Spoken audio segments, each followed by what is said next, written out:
Mais si, chers amis, je suis heureux de vous accueillir encore aujourd'hui dans cette jolie maison. Évangile de Jésus-Christ selon saint Luc. En ce temps-là, comme les foules s'amassaient, Jésus se mit à dire « Cette génération est une génération mauvaise. Elle cherche un signe, il ne lui sera donné que le signe de Jonas. Car Jonas a été un signe pour les habitants de Ninive. Il en sera de même avec le Fils de l'homme pour cette génération. Lors du jugement, la reine de Saba se dressera en même temps que les hommes de cette génération et elle les condamnera.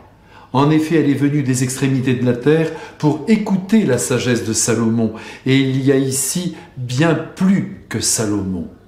Lors du jugement, les habitants de Ninive se lèveront en même temps que cette génération et ils la condamneront. En effet, ils se sont convertis en réponse à la proclamation par Jonas, et il y a ici bien plus que Jonas.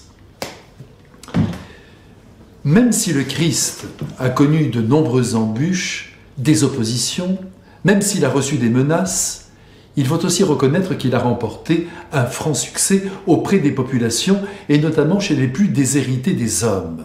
Les oreilles s'ouvrent, les cœurs aussi, à la parole libératrice que le charpentier de Nazareth, fils unique de Dieu, est venu offrir au monde.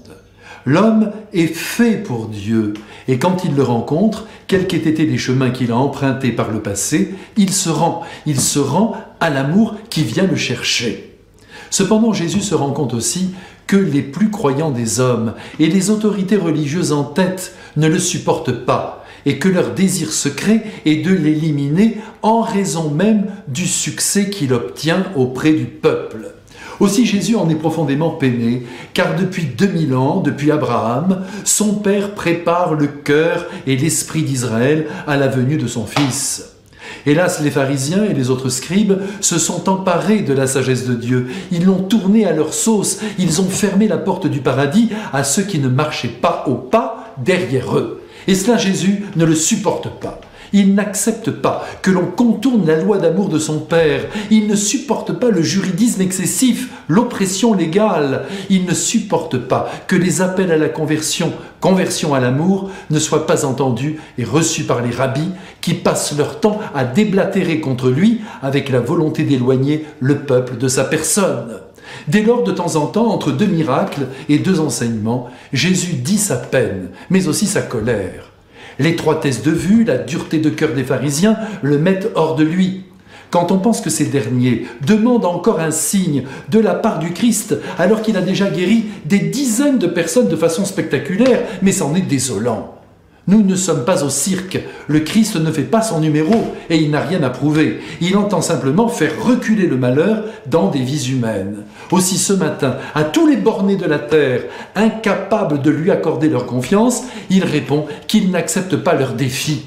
La seule preuve de sa divinité, ils la recevront plus tard, après sa mort, dit-il, après ses 3 jours au tombeau, à l'image du petit prophète Jonas, qui passa 3 jours et 3 nuits dans le ventre de la baleine avant d'être rejeté sur le rivage des hommes, plus vivant que jamais. Vous connaissez bien l'histoire. Jonas s'était rendu à la demande de Dieu à Ninive, ennemi public numéro 1 d'Israël, pour exiger de ses habitants un changement de vie. Et il faut bien reconnaître que les païens ont écouté sa voix, ils ont quitté les sentiers tortueux de l'égoïsme pour finir dans les bras de Dieu. Et pourtant, Dieu sait si les Ninivites étaient pécheurs. Quant à la reine de Saba, que Jésus cite en exemple, elle a fait des centaines de kilomètres, sans doute à dos de chameau, pour aller récupérer sur les lèvres de Salomon la sagesse de Dieu. Et l'on peut penser qu'à son retour dans son pays, elle a communiqué cette sagesse à son peuple, qui comme un seul homme a suivi l'unique Dieu de l'univers. Jésus laisse entendre qu'à l'heure du jugement dernier, Jonas et la reine de Saba se donneront la main pour condamner les témoins oculaires du Christ qui n'ont pas cru en sa parole et en sa personne. Et maintenant, pensons à notre vie. Jésus serait heureux que nous nous convertissions.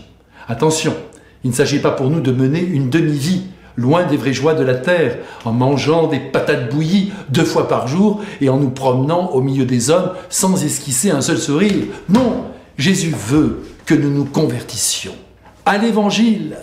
Il ne s'agit pas simplement de ne pas faire de péché, nous en ferons toujours, mais d'accomplir le bien le plus concret, en donnant le plus de bonheur possible aux hommes.